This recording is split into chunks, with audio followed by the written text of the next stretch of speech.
Good evening. Tonight, something significant has shifted, not just on the battlefield in Ukraine, not just in the diplomatic corridors of Washington and Brussels, but in the very framework through which the United States defines its own security. Because for the first time since this phase of the war began, senior US officials are publicly calling Russia's latest strike not merely an escalation, not merely a provocation, but a direct threat, a phrase that carries historic weight, one used only when American interests or personnel are believed to be at risk. What makes this moment even more consequential is that Kyiv, furious and shaken, is demanding that Washington match those words with action.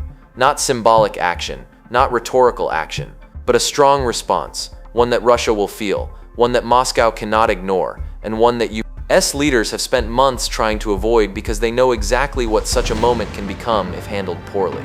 What happened in the last 24 hours is not something anyone is brushing off. This was not a drone buzzing an oil depot in Belgorod. This was not one of the near-daily artillery duels along the front.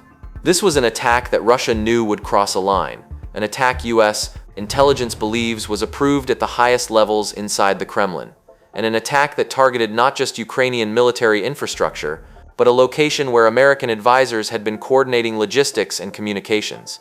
Those advisors, according to multiple sources tonight, were not present only because of a schedule shift made hours earlier. Had that change not occurred, we might be talking right now about American casualties. And that is why Washington's tone has changed so sharply and so publicly. Before getting into the response taking shape, the closed-door emergency meetings, the intelligence briefings, the tense phone calls between Kyiv and Washington, let's begin with what we know about the strike itself. It happened shortly after dawn, with fog still hanging low over the outskirts of Odessa. According to Ukrainian officials, Russia launched a coordinated barrage using a combination of Caliber cruise missiles and Iskander ballistic missiles, a pairing meant to overwhelm defenses from both low and high trajectories. Air raid sirens wailed across the city. Residents, exhausted from months of nightly bombardment, ran for shelter. Then came the impacts. Multiple strikes near what Ukraine describes as a strategic communications site, one crucial for synchronizing drones, Western artillery, and USA surveillance platforms. When the dust cleared, emergency services found scorched vehicles, twisted metal, and a crater that swallowed half the roadway.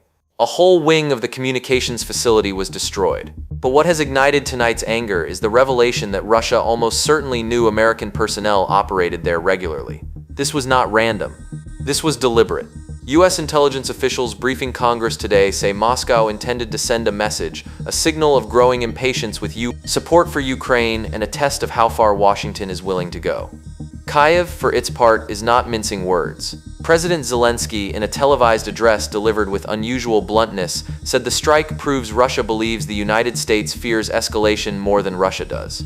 He warned that unless Washington responds clearly and forcefully, Moscow will treat restraint as permission. Ukraine has suffered more than 1,000 days of air raids, missile volleys, blackouts, funerals, and battlefield losses.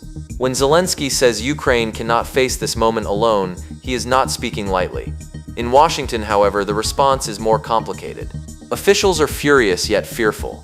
Fearful that a misstep could transform a regional war into something far larger. Fearful that moving beyond condemnation and sanctions could place the US on a slope steeper than the public realizes. Tonight, the administration is walking a thin line, showing resolve without appearing reckless, signaling consequences without triggering a spiral Cold War strategists feared for decades.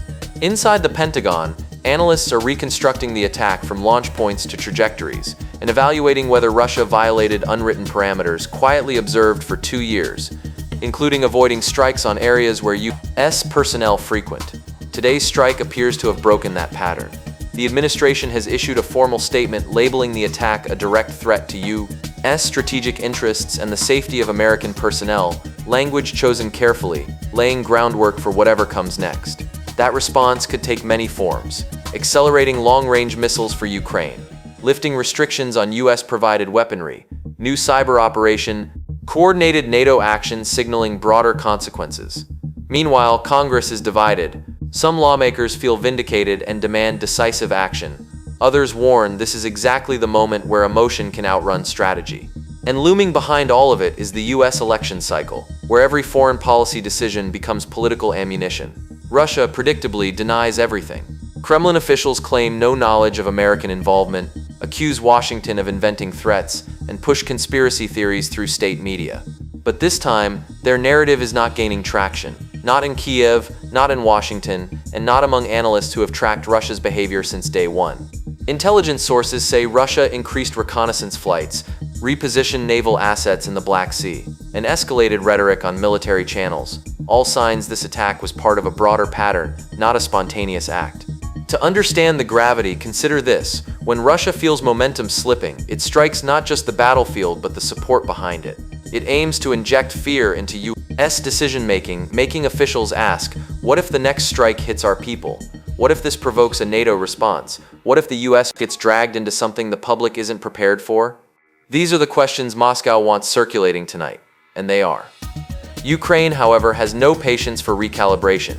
To them, every day without a strong U.S. response is an incentive for Russia to go further. Behind closed doors, Ukrainian officials are urging deeper strikes into Russian territory, approval of withheld weapons, and a declaration that future attacks on sites associated with U.S. personnel will trigger real consequences. Washington knows the risks. Ukraine knows the risks. But for Ukraine, the risk of doing too little outweighs the risk of doing too much. American intelligence has warned for months that Russia is adapting, improving its missile strategies, targeting algorithms, and hybrid cyberkinetic methods. Today's strike fits that evolution perfectly. If Russia can reliably hit high-value targets, even protected ones, it changes the calculus. Distance, secrecy, and defenses may no longer provide the buffer they once did. U.S. military officials are using phrases like unacceptable risk, unprecedented escalation, and strategic provocation. The question is not only what the U.S. will do, but whether the U.S. can stop Russia from doing this again. Meanwhile, residents of Odessa woke today to smoke, shattered buildings, and flames pouring from the ruins. For them, Russia's messages to the United States are delivered. Tonight, the president is scheduled to address the nation. Advisors are debating behind closed doors, some pushing for bold action, others urging caution. There is no safe path. Doing nothing invites more attacks. Doing too much could trigger something worse. Doing something in the middle satisfies no one. One thing is clear, we have entered a new phase of this war. The U.S., intentionally or not, is now in a direct, unmistakable confrontation with a nuclear-armed adversary, testing the limits of American restraint. Russia believes the U.S. fears escalation more than Russia does. Unless challenged, those beliefs become strategy, and strategy becomes reality.